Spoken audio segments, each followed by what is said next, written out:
श्री गणेशाय नमः.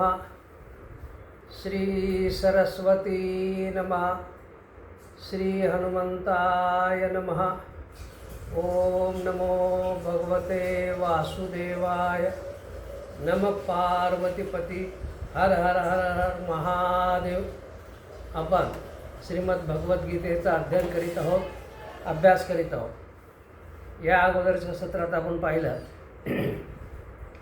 अर्जुनाने श्रीकृष्ण महाराजाला प्रश्न केला, देवा हे ज्ञान एवढं श्रेष्ठ आहे, तर मग लोक या ज्ञानाचा ज्ञान का ग्रहण करत नाहीत, ते हे ज्ञान का प्राप्त करत नाहीत, आत्मसात करत नाहीत. असा प्रश्न ज्यावेळेस श्रीकृष्ण महाराजाला अर्जुनाने विचारला, त्यावेळेस भगवान म्हणाले होते की हे ज्ञान सर्वजण घेत नाहीत. त्याचं कारण काय?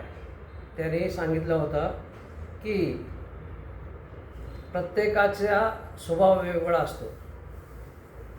प्रत्येक मनुष्य वेगवेगळा असतो आणि कुणाला काही आवडतं, कुणाला काही आवडतं. कुणाला संसार आवडतो, कुणाला अध्यात्म आवडतो. अशा प्रकारचं श्रीकृष्ण महाराज म्हणाले होते की हे ज्ञान जे आहे हे फार गुप्त आहे, राजविद्यासारखं आहे, विद्यामध्ये राजा आहे. परंतु आपण काल पाहिलं की मनुष्य अज्ञानी आहे, मनुष्य अहंकारी आहे, मी म्हणतो. अशा मनुष्याला हे ज्ञान प्राप्त होत नाही किंवा हे ज्ञान प्राप्त करून घेण्याची त्याची इच्छा नसते, असं श्रीकृष्ण महाराज म्हणाले होते. ते आणखीन आता अर्जुनाला फार महत्त्वाची गोष्ट सांगतात. आता पुढचे जे 1-2 श्लोक आहेत ते फार महत्त्वाचे आहेत आणि हे श्लोक पण गोंधळात टाकणारे आहेत. आपण पाहू ते महत्त्वाचे कसे आणि गोंधळात टाकणारे कसे, त्याची फोड करण्याचा मी प्रयत्न करतो. आता पहिला श्लोक घेऊ आपण. श्रीकृष्ण महाराज का म्हणतात, हे ज्ञान कुणाला मिळत नाही, कोण प्राप्त करत नाही. अश्रद्धानः पुरुषः धर्मस्यास्य परन्तप अप्राप्य मा निवर्तन्ते मृत्यू संसार वर्तमनी. म्हणजे अश्रद्धा म्हणजे ज्याची श्रद्धा नाही असा जो पुरुष आहे, त्या पुरुषाला या ज्ञानावरती, या धर्माच्या ज्ञानावरती, आता जे ज्ञान सांगितलं धर्माप्रमाणे असलेले जे ज्ञान आहे त्या ज्ञानावरती त्याची श्रद्धा नसते, धर्मावर श्रद्धा नसते. अशा मनुष्याची अश्रद्धा पुरुषः धर्मस्यास्य परन्तप. म्हणजे धर्मावर श्रद्धा नसणारे, या ज्ञानावर श्रद्धा नसणारे, माझ्यावर श्रद्धा नसणारे मला माझी प्राप्ती करू शकत नाही. मी त्यांना प्राप्त होत नाही, मी त्यांना भेटत नाही. अप्राप्य माम निवर्तन्ते मृत्यू संसार वर्तते. म्हणजे आणि नंतर मग मला न भेटता ते परत मृत्यूरूप संसारामध्ये परत येतात. अशा प्रकारचं श्रीकृष्ण महाराज सांगत आहेत. इथं काय सांगितलेलं आहे, लोक अज्ञानी आहेत, अहंकारी आहेत, माझ्यावर धर्मावर श्रद्धा नाही आहे. बऱ्याच लोकांना संसार हा खरा मानतात, संसार चांगला वाटतो. कित्येकांना कसं असतं पहा, मृगजळ खरं वाटतं. आता आपण अगोदरच्या सत्रामध्ये पाहिलेलं आहे की एखादा वेडा माणूस जो असतो, तोंडामध्ये अमृत आहे, परंतु मृगजळाला पाहून तो तोंडातलं अमृत थुंकून टाकतो. अशा प्रकारे ज्ञानेश्वर महाराज सांगतात. असे जे अश्रद्धावान आहेत, तर त्या लोकांना हे ज्ञान प्राप्त होत नाही.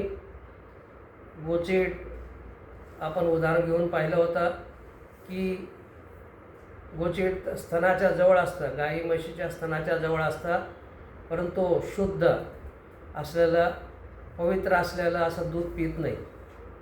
काय पितं? रक्त पितं. तशा प्रकारची आपली अवस्था आहे. इथे श्रद्धा फार महत्त्वाची गोष्ट सांगितलेली आहे. भगवान श्रद्धेला फार महत्त्व देतात. अध्यात्मामध्ये श्रद्धेला महत्त्व आहेच आहे, परंतु आपण जो संसारिक मनुष्य आहोत त्या संसारामध्ये सुद्धा श्रद्धा फार महत्त्वाची आहे. श्रद्धा असल्याशिवाय आपण जीवन जगू शकत नाही. आपण एक साधं उदाहरण घेऊ. आपण एस टीमध्ये बसतो आणि दुसऱ्या गावाला जातो. आपली श्रद्धा त्या ड्रायव्हरवरती असते की हा ड्रायव्हर जो आहे ही बस बरोबर दुसऱ्या गावाला घेऊन जाईल, ॲक्सिडेंट करणार नाही, मला सुरक्षित तो दुसऱ्या गावी पोहोचेल. अशा प्रकारची आपली श्रद्धा असते, म्हणून आपण त्या बसमध्ये बसतो. ही साधं उदाहरण आहे. आपण त्या ड्रायव्हरवरती श्रद्धा ठेवलेली असते. तशाच प्रकारे आता मनुष्य विमानाने प्रवास करत आहे. विमान तर आकाशात उडत असतं. मग आपण चौकशी करतो का हो की हे विमान ठीक आहे का, हा पायलट त्याचं शिक्षण घेतलेलं आहे का, बाकी सर्व गोष्टी ठीक आहेत का, हा विमान चांगल्या प्रकारे उडवेल का, असं आपण काही चौकशी करत नाही. आपण काय करतो? तिकीट खरेदी करतो आणि त्या विमानात बसतो. कारण आपली श्रद्धा आहे, त्या वैमानिकावरती श्रद्धा आहे की हा वैमानिक हे विमान चांगल्या प्रकारे उडवेल आणि मला माझ्या ठिकाणी चांगल्या प्रकारे सुरक्षित घेऊन जाईल. ही अशा प्रकारची श्रद्धा. संसारामध्ये प्रत्येक गोष्टीमध्ये श्रद्धेची गरज आहे. श्रद्धा असल्याशिवाय कोणतंही कार्य होत नाही. आपण एखादे कार्य करायला घेतो, आपली श्रद्धा असते की हे कार्य पूर्ण होईल. मग त्यावेळेस तो नक्की ते कार्य पूर्ण करतो. श्रद्धेला फार महत्त्व आहे. स्वतःवर श्रद्धा असणे फार महत्त्वाची गोष्ट आहे. बाकी दुसऱ्यावरती श्रद्धा असो किंवा नसो, परंतु स्वतःवरती श्रद्धा असणे फार महत्त्वाचं आहे. स्वतःवरती श्रद्धा असावी, गुरुवरती श्रद्धा असावी, नंतर भगवंतावरती पण श्रद्धा असावी. जर भगवंतावरती श्रद्धा नाही तर भगवंत प्राप्त होऊ शकत नाही. म्हणजे श्रीकृष्ण महाराज हे सांगत आहे की अश्रद्धावान जो मनुष्य आहे त्याला मी प्राप्त होत नाही. आता इथं काय पहा, श्रद्धा तिच्याबरोबर भक्तीची जोड असायला पाहिजे. श्रद्धा आणि भक्ती ह्या जुळ्या बहिणी आहेत. माझ्या मताप्रमाणे श्रद्धा आणि भक्ती ह्या जुळ्या बहिणी आहेत. त्या एकमेकाला पूरक आहेत. श्रद्धा भक्तीविन राहू शकत नाही आणि भक्ती श्रद्धाविन राहू शकत नाही. तर श्रद्धा असायला पाहिजे, भक्ती असायला पाहिजे. कुठंही पहा, संसारामध्ये सुद्धा आणि अध्यात्मामध्ये सुद्धा श्रद्धा असायला पाहिजे, भक्ती असायला पाहिजे. तेव्हा कोणतं कार्य होतं, भगवंत प्राप्त होतो. म्हणून श्रीकृष्ण महाराज अर्जुनाला सांगत आहेत, हे अर्जुना, तू माझ्या बोलण्यावर श्रद्धा ठेव आणि लक्ष देऊन ऐक. तू तुझं लक्ष देऊन ऐकलास, तुझं चांगलंच होईल, भलं होईल, तुझं वाईट होणार नाही. म्हणून श्रद्धा ठेवून माझं ऐक. आणि हा जो तो योग सांगितलेला आहे, हा जो राजयोग म्हणजे हा राजामध्ये विद्या म्हणजे राजा असलेली राजविद्या, गुह्यविद्या ती समजून घे आणि तशा प्रकारे वाग. अशा प्रकारे श्रीकृष्ण महाराज सांगत आहेत की अर्जुना, ध्यान देऊ नये. आता कोणती विद्या, कोणतं ज्ञान? आता श्रीकृष्ण महाराज ते ज्ञान सांगायला चालू केलेले आहे की हे श्रेष्ठ ज्ञान राजयोग हे सांगायला चालू केले. हे जर तू आत्मसात केलास आणि आचरणात आणलास तर तुझा उद्धार होईल. संसारात पण उद्धार होईल आणि अध्यात्मामध्ये होईल. मग ते कोणतं ज्ञान आहे ते ज्ञान आता सांगायला चालू केलेले आहे. मया तत्मिदं सर्वं जगत अव्यक्तमूर्तिना मत्स्यानि सर्वभूतानि नच अहम तेष्व अवस्थितः. मया तत्मिदं सर्वं जगत अव्यक्तमूर्तिमो, मी अव्यक्त रूपाने ह्या सर्व जग व्यापलेलं आहे. श्रीकृष्ण महाराज सांगत आहेत, मी अव्यक्त रूपानं हे सर्व जग व्यापलेलं आहे. माझ्या ठाई हे सर्व भूते आहेत. जे काही भूते दिसतात ना, हे सर्व माझ्या ठाई आहे असं म्हणतात. मत्स्यानी सर्व भूतानी. आणखीन एक फार आता आता हे इथून चालू झालेलं आहे गोंधळाची स्थिती. आता ते काय म्हणतात, पण मी त्याच्या ठाई नाही. नच अहम तेष्वस्थितः. हां, अहम न तेष्वस्थितः. मी त्यांच्या ठिकाणी नाही. आता ते काय म्हणतात, मी हे सर्व जग व्यापलेलं आहे, सगळीकडे मी आहे, सर्व भूते माझ्यामध्ये आहेत, इथपर्यंत ठीक आहे. परंतु आता इथं काय म्हणतात, मी या भूतामध्ये नाही. अहम न तेषु स्थितः. आता याच्या अगोदर तर म्हणाले होते मी सर्वाच्या ठिकाणी आहे, आत्मरूपाने सर्वाच्या ठिकाणी आहे. मग आता इथं असं का म्हणतात, पाहू थोडं पाहू कसं हा श्लोक सुटू शकतो. फार गोंधळात टाकणारा हा आहे श्लोक. आता तिच्या पुढचा तर आणखीन जास्त गोंधळात टाकणारा आहे. तरी सुद्धा आपण याच्यावरती चर्चा करू, अभ्यास करू. आता ते काय म्हणतात, मी अव्यक्त रूपाने या संसारामध्ये सर्वत्र आहे. अव्यक्त म्हणजे जो व्यक्त होत नाही, म्हणजे दिसत नाही, म्हणजे आपल्या अनुभवाला सुद्धा येत नाही, आपल्याला डोळ्याला दिसत नाही, कानानं ऐकू येत नाही, असं स्पर्शानं सुद्धा समजत नाही. अशा प्रकारे त्याला अव्यक्त म्हणतात. म्हणजे या अव्यक्त रूपानं मी ह्या सगळं संसारात आहे. आता कसं पहा, हवा आहे, हवा सगळीकडे आहे, परंतु आपल्याला दिसत नाही, फक्त आपण अनुभव करू शकतो. तशाच प्रकारे काय, आकाश आहे. आकाश जे आहे हे आकाश आपण जे पाहतो ते आकाश नाही आहे, त्याला अवकाश म्हणतात, पोकळी. आकाश हे एक तत्व आहे, पंचमहाभूतापैकी एक तत्व आहे. आपण जे पाहतो, हे असं जे पाहतो ते अवकाश आहे, त्याला पोकळे म्हणतात. आकाश हे तत्व आहे. हे आकाश तत्व काय आहे हे आपण जाणू शकत नाही, परंतु ते आहे. अव्यक्त रूपामध्ये आकाश आहे. अशा प्रकारे ही सृष्टीची व्यवस्था चालत असते. आता आपण एक उदाहरण घेऊ, म्हणजे आपल्याला समजेल की भगवंत सर्व ठिकाणी कसा व्याप्त आहे, परंतु अव्यक्त रूपाने आहे. कसं, आता आपण पाहिलेलं आहे, आपलं सरकार असतं, आपले काही मंत्री असतात, राज्य असलं तर चीफ मिनिस्टर असतात, देश आहे, देशाचे काही मंत्री आहेत, प्राईम मिनिस्टर आहेत. अशा प्रकारे ही व्यवस्था आहे आणि सरकार चालतं.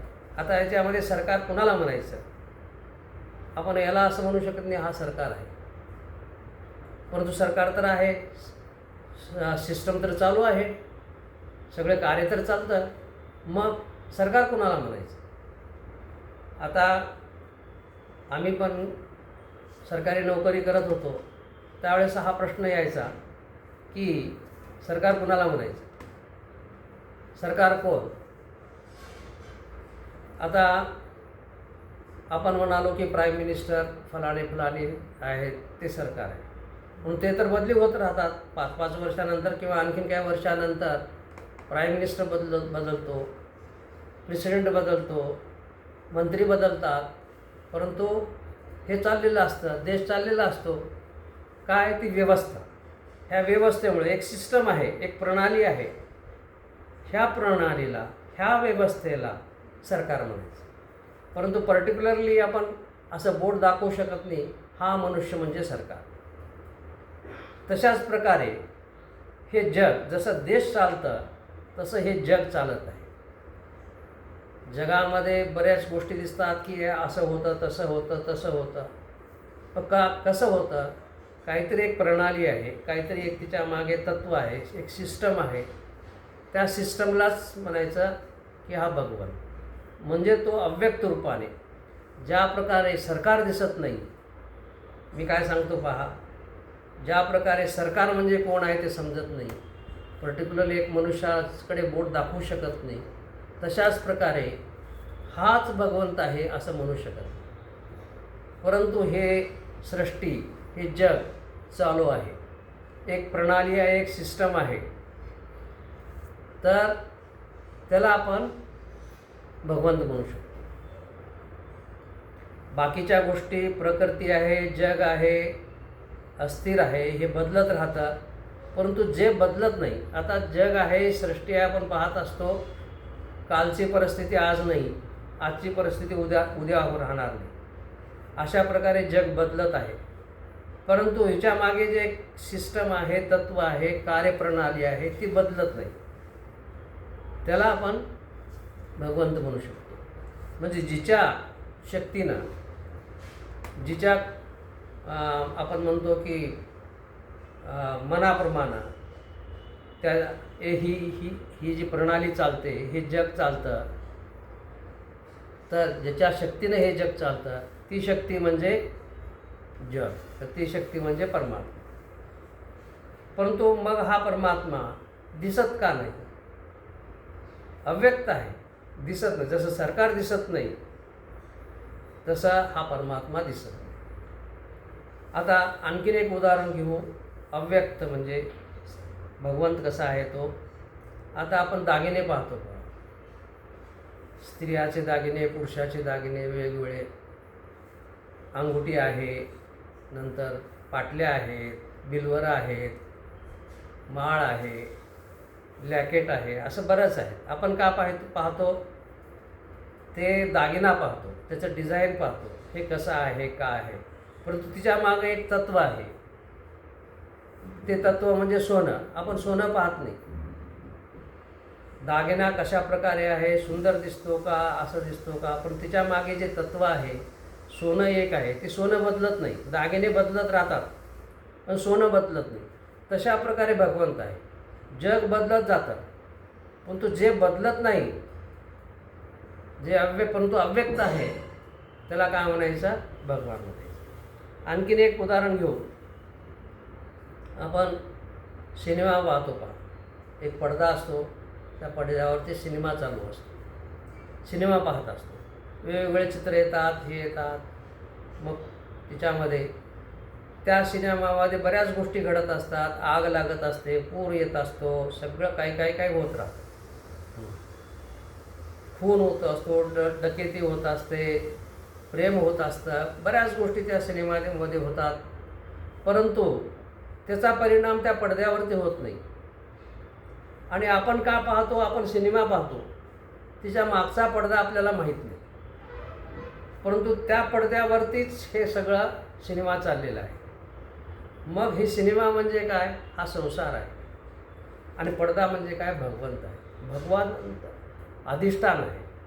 भगवंताशिवाय जसा पडद्याशिवाय हा पिक्चर, आपण सिनेमा बघू शकत नाही, तसं भगवंताशिवाय हा जो जग आहे ते राहू शकत नाही. म्हणजे अशा प्रकारचं उदाहरण आपण समजू शकतो. मनुष्य संसार पाहतो, भगवंताला पाहत नाही. म्हणून भगवंत अव्यक्त आहे. जसा पडदा अव्यक्त आहे, तशा प्रकारे भगवंत अव्यक्त आहे. आणखीन एक काय? आणखीन कसं आहे? भगवंत का दिसत नाही याचं आणखीन एक उदाहरण.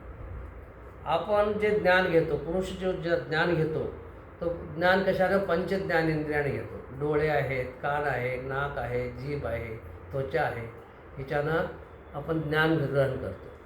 परंतु हे जे ज्ञानेंद्रिय आहेत, त्यांना मर्यादा आहेत.